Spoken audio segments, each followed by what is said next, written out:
اور مٹی لگے بھی نہ، تو فرمایا جبرائیل جا لے آ، اور اس کے جانے سے پہلے وہاں جنت کا باغ منتقل کر دیا۔ اب دیکھنے میں اس کا نام زمین ہے، اور حقیقت میں وہ ٹکڑا زمین نہیں، روضۃ من ریاض الجنہ، جنت کا نور کا ٹکڑا ہے۔ تو جنت کا نور کے ٹکڑے سے جا کے مٹی لی، تو جس مٹی سے حضور کی بشریت، حضور کا وجود بشری بنایا گیا، وہ ٹکڑا بھی نور ہے، وہ مٹی بھی نور ہے، جنت کا نور۔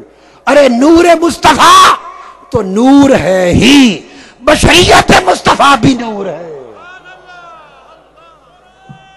بشریت مصطفیٰ بھی نور ہے۔ جس مٹی سے مصطفیٰ کا وجود بشری بنا، وہ مٹی جنت کی مٹی ہے، اور جنت کی مٹی نور ہے۔ زمین سے اٹھایا، اور زمین جو بنائی وہ جنت کا ٹکڑا کیا، اور آ گئی، اور اب فرمایا اسے جنت کے پانیوں میں دھو۔ کیوں؟ کہ تھوڑی دیر صحیح جنت کا ٹکڑا زمین پر رہا ہے، تو زمین کی فضا اور آب و ہوا اس کا اثر ہو گیا ہوگا، جنت کے پانیوں میں اس مٹی کو دھو دے، تاکہ زمین کے گرد و پیش کا اثر بھی اس نور پر نہ رہے۔ پھر جنت کے تسنیم کے پانیوں میں گھوندا، تو تاجدار کائنات کا وجود بشری وہ بھی نور کی خاک سے جنت سے بنا، نور، نور کی بشریت میں رکھا گیا۔ میری بات سمجھیے، نور، نور کی بشریت میں، بشریت کو لباس بنایا، ڈھانچہ بنایا، نور کو نور میں رکھا گیا، بشریت بھی نور ہے، رکھ کے زمین پہ اتارا۔ یہ وجہ ہے کہ حضور جہاں چلتے سایہ نہ ہوتا تھا، اس لیے کہ سایہ تو دراصل مٹی کا ہوتا ہے، سایہ تو مادہ کا ہوتا ہے، اور مادہ مصطفیٰ بھی نور تھا، مادہ مصطفیٰ بھی نور تھا۔ اس لیے چونکہ ہمارا جسم کثیف ہے، نور لطیف ہے، تو کثیف لطیف کو روک لیتا ہے، اس لیے وہ سایہ بن جاتا ہے۔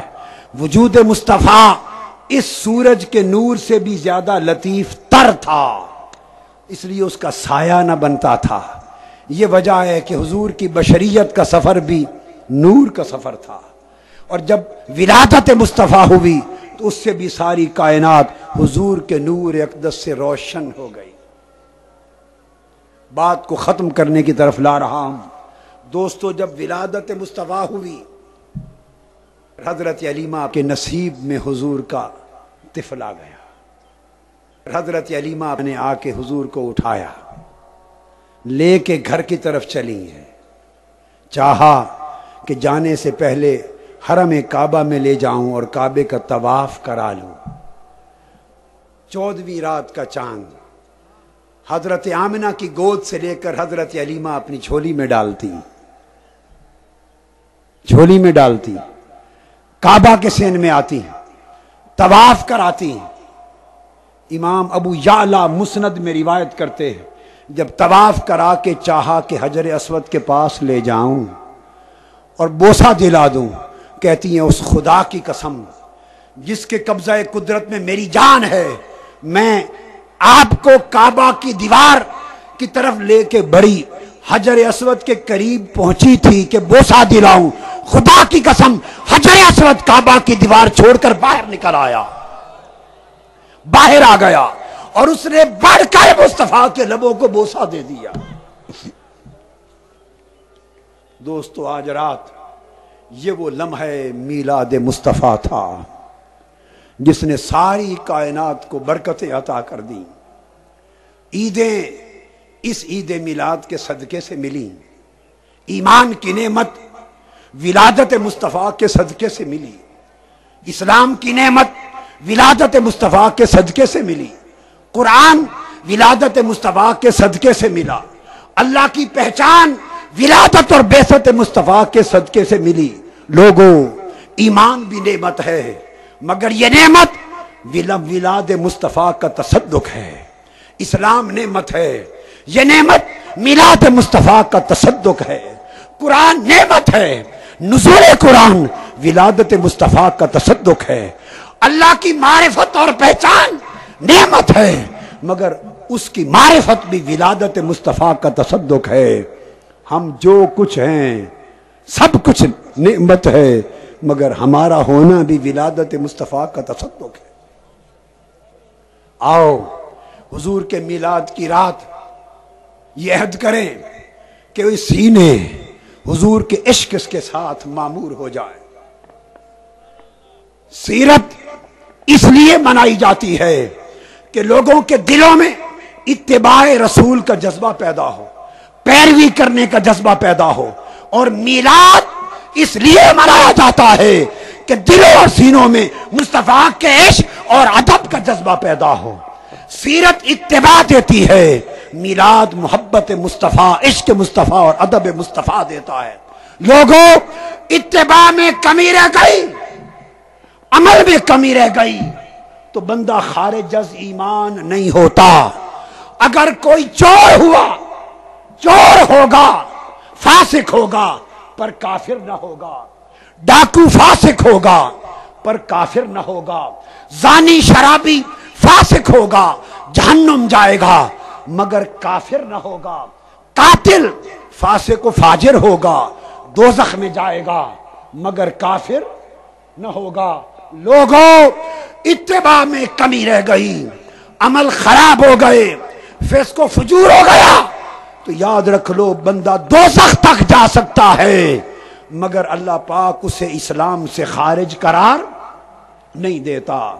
ایک طرف عمل صالح ہے، سیرت مصطفیٰ کی اتباع اگر چھوٹ جائے، کچھ بھی نہ بچے، صرف کلمہ بچ جائے، عمل کا کچھ نہ بچے، عمل کا کچھ نہ بچے، صرف کلمہ بچ جائے، بندہ اسلام سے خارج نہیں ہوتا۔ اور اس کے برعکس ادھر مصطفیٰ کی محبت و ادب وہ نکل جائے تو بندہ اسلام سے خارج ہوتا ہے۔ عمل میں سے کچھ پلے نہ ہو، دوزخ کی مدت گزار کے بالآخر جنت جائے گا۔ عمل صالح میں سے کچھ پلے نہ ہو، دوزخ کی سزا کاٹ کر بالآخر جنت جائے گا۔ اور خدا کی قسم اگر محبت اور ادب مصطفیٰ نکل گیا دوزخ میں رہے گا، کبھی جنت نہ جائے گا۔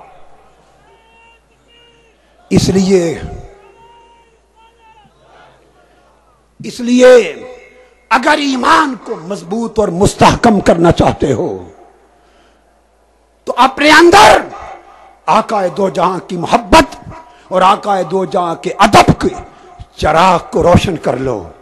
جوانوں، بیٹوں، بیٹیوں، ماں، بہنوں، بھائیوں، بزرگوں، پیغام دے رہا ہوں، قائر قیامت کا دن، قیامت کا دن حضور سے محبت کرنے والے، حضور کے عشق میں مگن رہنے والے، حضور کے ادب میں رہنے والے، قیامت کے دن ان کے چہروں پیشانیوں پر نور ہوگا، حضور کی قربت میں ہوں گے۔ صحابہ کرام کی عظمت کا راز یہ تھا، ان کے عمل عشق اور ادب مصطفیٰ کے تابع ہوتے تھے۔ جس کا نام محمد رکھ دیتے، بندہ جیسا بھی ہوتا، صحابہ فقط نام محبت کی وجہ سے اس شخص کی تعظیم کرتے۔ حضور نے فرمایا اپنے بیٹے کا نام محمد رکھو، اگر تمہارے بیٹے کا نام محمد رکھو تو وہ آئے تو اس کے لیے جگہ چھوڑ دیا کرو، عزت سے بٹھایا کرو۔ ارے عمل اس کا جیسا بھی ہو، نام محمد ہو تو اس کی عزت ہے، نام محمد ہو تو اس کی عزت ہے۔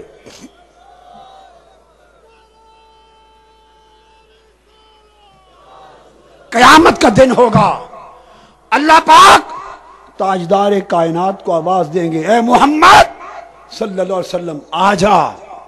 حضور کو بلایا جائے گا، لفظ محمد کا نام سن کر وہ لوگ جن کے نام محمد ہوگے، حدیث میں آتا ہے، مغالطے سے دوڑ کے آ جائیں گے۔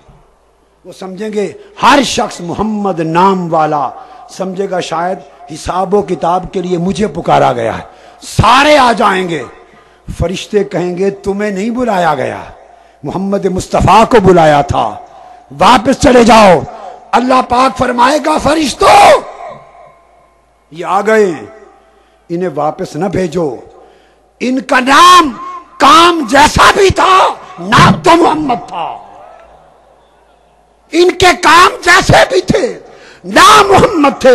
میرے محبوب محمد کے نام پر نام تھا.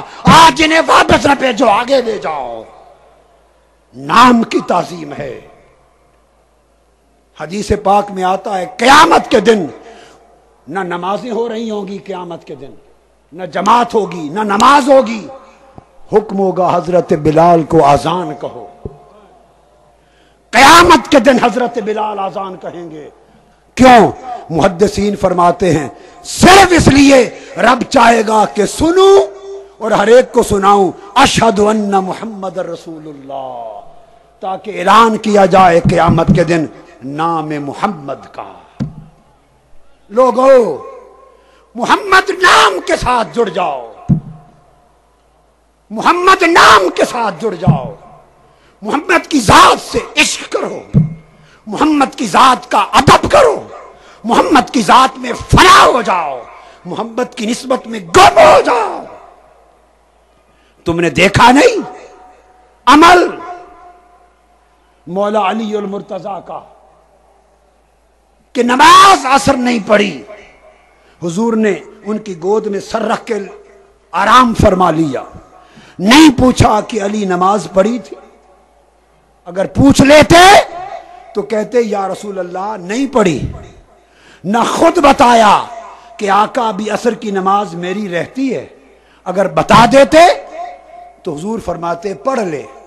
اس لیے نہیں بتایا, لالچ تھا کہ اگر حضور کو پتہ چل گیا عصر کی نماز نہیں پڑھی تو حکم دیں گے پڑھ لے.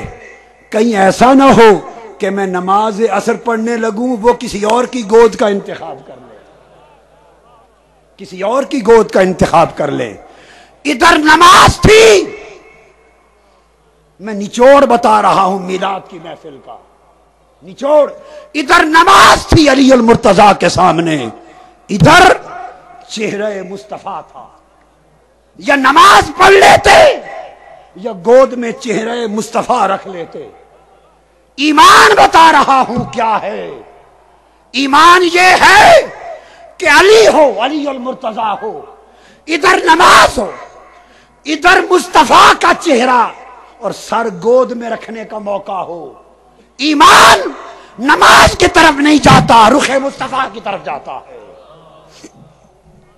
علی کا ایمان جب نماز اور مصطفیٰ کا چہرہ آمنے سامنے آ جائیں تو ایمان ادھر نہیں جاتا, رخ مصطفیٰ کی طرف جاتا ہے. لیٹ گئے, علی نے نماز قربان کر دی. مصطفیٰ سو گئے, مغرب ہو گئی, سورج غروب ہو گیا. جب سورج ڈوبا تو اس کے بعد جب وقت تھا تو نہیں پوچھا, جب وقت چلا گیا غروب کے بعد اب مغرب کا وقت تھا, مغرب کا وقت مغرب کا تھا تو پوچھا عصر کی نماز پڑھ لی تھی؟ عرض کی آقا نہیں پڑھی. فرمایا اب قضا پڑھ لے. علی المرتضیٰ نے چہرہ مصطفیٰ کو دیکھا کہ آقا نماز قربان آپ کے آرام پر ہو اور قضا پڑھوں. آقا سمجھ گئے منشا علی. اٹھے, عرض کیا اللہم ان علی کان فی طاعتک و طاعت رسولک. اے اللہ علی تیری اور تیرے نبی کی اطاعت میں تھا. رسول کی اطاعت تو تھی کہ آرام مصطفیٰ میں نماز چھوڑ دی تھی. اللہ کی اطاعت کیسی؟ نماز قضا ہو گئی ہے, نماز قضا کر بیٹھے تو اطاعت خدا کیا ہوئی؟ عرض کیا تیرے اور تیرے نبی کی اطاعت میں تھا. اور اس کے بعد حدیث میں آتا ہے اور امام ابن حجر مکی نے السوائق المورقہ میں اس حدیث کی پوری تحقیق اور توثیق کی. فرمایا کہ آقا نے سورج کی طرف ہاتھ کیا, ایسے ہاتھ کیا, صحابہ کہتے ہیں خدا کی قسم ڈوبا ہوا سورج اس طرح پلٹ کر واپس آ رہا تھا جس طرح ڈوریوں سے بات کر کوئی کھینچ کے لا رہا ہو. اور ہم نے اندھیرے کے بعد ٹیلوں کی چوٹیوں پر پھر عصر کے وقت سورج کی روشنی دیکھی. یہ تو ایک منظر ہے کہ علی نے نماز